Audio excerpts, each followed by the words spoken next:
welcome to your YouTube channel SK Nursing Studies. So students, today I am going to discuss with you on the topic types of breast milk and composition of breast milk. So as you all know कि breast milk is the best milk for the baby, right? So breast milk जो है वो best milk होता है baby के लिए, and the best food for the baby is mother's milk. So as UNICEF stated that over million of infants they die and over million of others they impaired because they are not adequately fed, right? So UNICEF ने भी यही चीज़ बताई थी कि अगर बच्चे को breast feed नहीं करेंगे तो क्या होगा, they mortality and morbidity rates are going to be high. So इसीलिए फिर मैंने अपने प्रीवियस वीडियो में डिस्कस किया था आपके साथ BFHI baby friendly hospital initiative, and this is the important intervention towards this goal. Right? So today I am going to discuss with you about the types and composition in detail. So without wasting our time, so let's discuss the point. Types of breast milk and composition of breast milk. So what is breastfeeding? First I'll discuss with you this. So it is the feeding of an infant or young child with breast milk directly from female human breast via lactation, not from a baby bottle और other container. सो अब breast milk जो है, breast milk क्या है, feed करना. किसको feed करना है, इन्फेंट और यंग चाइल्ड, और डायरेक्टली किससे करना है, female human breast. So in this case we are not going to use any kind of bottle or any kind of container. So directly we are providing milk through human breast, right? So that is called breastfeeding. So like a breast milk क्या है कि जब mother baby को feed करेगी through breast. So that is called breast milk. And breast milk मैंने आपको introduction में पहले बता दिया है कि breast milk is the best milk for the baby, that is the food for the baby, जिसमें ऑल न्यूट्रिएंट्स होंगे, ऑल न्यूट्रिएंट्स जो हैं वो प्रेजेंट होंगे for the proper growth and development of the infant. So next discuss करते हैं types of breast milk. सो सबसे पहला टाइप बच्चे कोलेस्ट्रम होता है. कोलेस्ट्रम, अब कोलेस्ट्रम जो होता है ना, that is secreted during first 3 days after delivery. जब मदर डिलीवर करती है बेबी तो फर्स्ट 3 days कौन सा दूध आता है, कोलेस्ट्रम आता है. और जो कोलेस्ट्रम होता है ना वो येलो कलर का होता है, थिक होता है, गाढ़ा होता है, और उसकी क्वांटिटी है जो बहुत स्मॉल होती है, थोड़ी क्वांटिटी में सिक्रीट करती है मदर, और येलो कलर का होता है और थिक होता है. और ये बड़ा मिथ है हमारे यहाँ पे ना, तो लोग कह देते हैं कि कोलेस्ट्रम जो है वो बच्चे को नहीं पिलाना चाहिए, है ना, इसको डिस्कार्ड कर देना चाहिए. So but being health workers हमें उनको अवेयर करना चाहिए कि नहीं, कोलेस्ट्रम जो है वो बहुत ही इम्पॉर्टेंट, और colostrum is most important thing. तो ये हमें मिस नहीं करना चाहिए. क्यों नहीं करना चाहिए, क्योंकि इसमें बहुत सारी एंटीबॉडीज प्रेजेंट होती हैं और इसमें बहुत सारे फैट सॉल्युबल विटामिन्स प्रेजेंट होते हैं, जैसे कि vitamin A, D, E and K, जो बच्चे को इन्फेक्शन से प्रिवेंट करते हैं. ठीक है, सो इसमें इतना मतलब एंटीबॉडीज और विटामिन्स प्रेजेंट होते हैं कि बच्चे को इन्फेक्शन नहीं होती, जैसे कि डायरिया हो गया, अक्यूट रेस्पिरेटरी इन्फेक्शंस हो गई, तो इनके चांसेस जो है ना बड़े कम हो जाते हैं इन बच्चों में. So next second is transitional milk. अब ट्रांजिशनल मिल्क कौन सा मिल्क होगा, जो ये 3rd day के बाद स्टार्ट होगा. अब 3rd day के बाद फर्स्ट 2 weeks के लिए ट्रांजिशनल मिल्क सिक्रीट होता है, राइट. फर्स्ट 2 weeks के लिए मतलब 15 days के लिए. सो 15 days के लिए क्या होगा, ट्रांजिशनल मिल्क होगा. और इसमें क्या क्या प्रेजेंट होता है, इम्यूनोग्लोबुलिन्स प्रेजेंट होते हैं. क्या सिक्रीट करती है mother, immunoglobulins in milk, that is IgA and IgM. This is very important topic बच्चे, क्योंकि ये टॉपिक जो है ना, ये जब एग्जामिनर आता है तो वो वाइवा में भी क्वेश्चंस पुट करता है, और ये थ्योरी पॉइंट ऑफ व्यू से भी इट इज वेरी इंपॉर्टेंट. ठीक है, सो इसको आपने अच्छे से लर्न करना है और अपने कंसेप्ट्स जो है वो क्लियर करने हैं.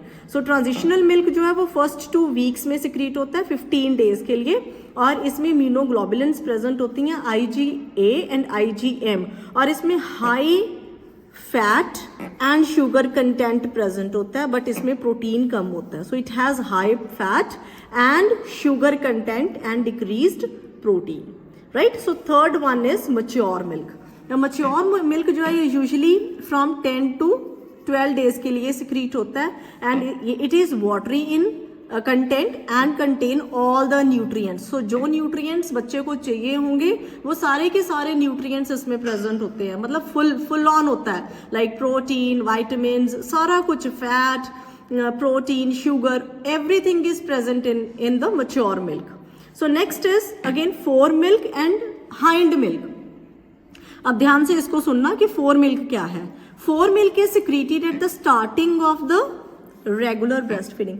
अब जब ना मदर रेगुलर ब्रेस्ट फीड करती है तो फोर मिल्क स्टार्ट होता है। जैसे अब रेगुलर का क्या मतलब हुआ, अब जैसे फॉर एग्जांपल मदर ने ब्रेस्ट फीड करवाना शुरू किया तो जब भी बच्चा ना सक करना स्टार्ट करेगा तो उसमें वाटरी कंटेंट आएगा एंड वाटरी कंटेंट जो है वो किस चीज़ को ख़त्म करता है, वाटरी कंटेंट वो थर्स्ट को ख़त्म करता है। ठीक है, किसको ख़त्म करता है, थर्स्ट को ख़त्म करता है। तो इसीलिए फोर मिल्क जो है ना that is usually to reduce the thirst of the baby. ठीक है, इसमें बच्चे की प्यास बुझ जाती है बट बच्चे की भूख नहीं मिटती। तो यही चीज़ बीइंग अ हेल्थ वर्कर हमने पेरेंट्स को, मदर को अवेयर करना है कि आपने अपने बच्चे को फीड कैसे करना है। तो वो मैं आपको हाइंड मिल्क जब डिस्क्राइब करूंगी ना, डिस्कस करूंगी आपके साथ तब बताऊंगी। So contains more proteins, sugar, vitamins and minerals but it is watery in nature, right? So next is hind milk. अब देखिए hind milk में क्या है, secreted towards the end of regular breast feeding। देखिए अब इसमें क्लियर हो रहा है, जैसे कि मदर की जो ब्रेस्ट है ना, ब्रेस्ट है जो मदर की, अब इसमें सबसे पहला क्या हुआ, सबसे पहले जब वो फीड करेगा, बच्चा सक करेगा निप्पल को, तो क्या होगा, वो फोर मिल्क होगा। इसमें बच्चे की थर्स्ट जो है वो रिड्यूस हो रही है। बट अब धीरे धीरे क्या हो रहा है, जो फुलनेस है ब्रेस्ट की वो कम होती जा रही है, कम होती जा रही है ना, तो एम्प्टी हो रही है ब्रेस्ट। तो जब भी एम्प्टी हो रही है तो उसमें हाइंड मिल्क सक्रीट हो रहा है, उसमें हाइंड मिल्क सक्रीट हो रहा है। तो हाइंड मिल्क जो होगा ना वो किसको करेगा, हंगर को। इससे बच्चे का हंगर जो है, भूख जो है वो खत्म हो जाएगी। तो इसीलिए कई बार ना पेरेंट्स जो होते हैं ना वो आ जाते हैं क्लिनिक्स में और आके क्या बोलते हैं कि डॉक्टर को बोलेंगे या नर्सेस को बोलेंगे कि हमारा बच्चा ना वो यूरिन बहुत पास करता है ना, तो यूरिन पास करता है बट और बार बार वो उसे ऐसे लगता है कि जैसे भूख लगी है। तो उसका एक कारण क्या होता है कि मदर जो है ना वो फोर मिल्क पिला देती है और फिर जब दूसरे टाइम पे बच्चे को दूध पिलाती है तो वो दूसरी ब्रेस्ट पे स्विच ऑन हो जाती है। जबकि हमें ऐसा नहीं करना है, हमने क्या करना है, सबसे पहले हमें फर्स्ट ब्रेस्ट जो है वही एम्प्टी करवानी है। ठीक है, जिससे क्या होगा, थर्स्ट भी उसकी खत्म हो गई और हंगर भी उसका खत्म हो गया। तो इसका मतलब बच्चे को दोनों चीजें मिल गई, उसकी प्यास भी बुझ गई है और उसको फूड भी मिल गया है। तो जब नेक्स्ट टाइम अब बच्चे को मदर दूध पिलाएगी तो वो क्या करेगी, सेकंड जो ब्रेस्ट है उस पर स्विच ऑन होगी। ठीक है, फिर उसको फर्स्ट ब्रेस्ट पे स्विच ऑन होने की जरूरत नहीं है। क्यों, क्योंकि उसकी पहला जो ब्रेस्ट है वो एम्प्टी हो चुकी है। ठीक है, so this is the concept. अगर आपके पास भी कोई हेल्थ वर्कर के पास भी या आप स्टूडेंट नर्सेस के पास भी कभी कोई आता है, कोई पेरेंट, तो आपने उनको ऐसे सजेशंस देने, ऐसे एडवाइस देने हैं। ठीक है, so next is composition of breast milk. अब कॉम्पोजिशन हम अच्छा ये रह गया, it contains more fat and energy. ठीक है, इसमें फैट ज्यादा होगा और एनर्जी भी बच्चे को ज्यादा मिलेगी, बच्चा एक्टिव भी ज्यादा रहेगा। क्यों, क्योंकि अब उसकी भूख जो है वो मिट गई है। तो कॉम्पोजिशन ऑफ अ बच्चा यूरिन भी कम पास करेगा। So next is composition of breast milk and it is in 100 ml of milk. 100 ml milk में अब क्या क्या चीजें प्रेजेंट होती हैं। एक बात और कि मदर जो है वो सिक्रीट कितना करती है, 600 to 700 ml milk per day. ठीक है, 600 to 700 ml सिक्रीट करती है पर डे में। और क्या क्या चीजें प्रेजेंट होती हैं इसमें, देखिए सबसे पहले प्रोटीन। अब प्रोटीन जो है ना, इसमें ना अमाइनो एसिड्स होते हैं, अमाइनो एसिड्स में टूटता है ये। तो बच्चे में कौन से अमाइनो एसिड्स प्रेजेंट होते हैं, टॉरिन। मिल्क में कौन से प्रेजेंट होते हैं, टॉरिन एंड सिस्टीन। ठीक है, तो ये न्यूरोट्रांसमीटर्स हैं। क्या है ये, न्यूरोट्रांसमीटर्स हैं। और ये कितने होते हैं, 1.2 ग्राम्स इन 100 ml। लैक्टोज, अब लैक्टोज किसके लिए जरूरी है, लैक्टोज क्यों है, it is essential for the brain growth. अब लैक्टोज आपने सुना है, लैक्टोज प्लस गैलेक्टोज क्या बना देता है? गैलेक्टो सेरिब्रोसाइड। This is these both combinations is the component of galactocerebroside, right? And it is essential for the brain growth. ये कितना प्रेजेंट होता है? 6.5 grams.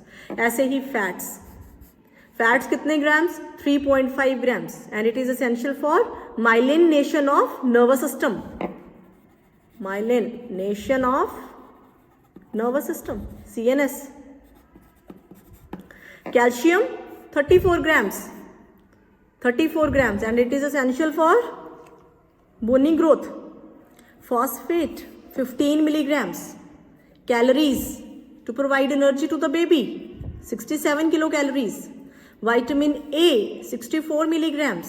Vitamin D 0.03 milligrams. Vitamin E 0.3 milligrams. Vitamin C 5 milligrams. ठीक है, so these all are the vitamins. Vitamin A, D, E and C ये intestinal tract के लिए अच्छे होते हैं, हेल्दी रखते हैं उनको। Next is water, last but not the least in milk 87.5%। अब आपने सुना होगा कि जब गर्मियाँ होती हैं ना तो फिर मदर्स बोल देती हैं, रिलेटिव्स बोल देते हैं कि भाई बच्चे को प्यास लगी होगी, उसको थोड़ा सा पानी पिला दो। तो आपने क्या बोलना है? नो। क्यों नो कहना है? क्योंकि मिल्क जो है इसमें ऑल द न्यूट्रिएंट्स प्रेजेंट होते हैं in equal proportion.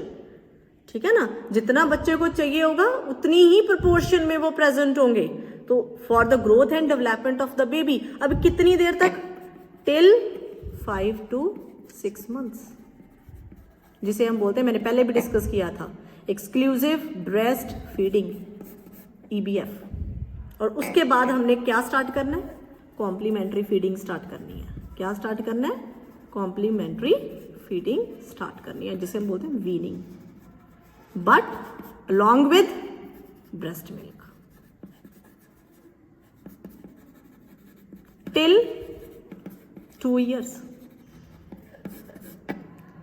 right? So till 2 years. So I'll repeat I'll recapitulate with you people.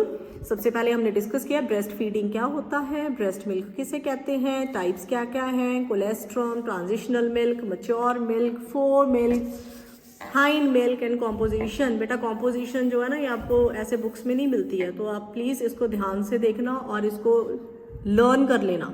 ठीक है, protein, lactose, fats, calcium, phosphate, calories, vitamin A, D, E, C and water. I hope so that कि आपको ये topic अच्छा लगा होगा, interesting लगा होगा, है ना। तो प्लीज़ सब्सक्राइब करें हमारे चैनल को, आपके चैनल को लाइक करें videos, and please thanks for watching the video.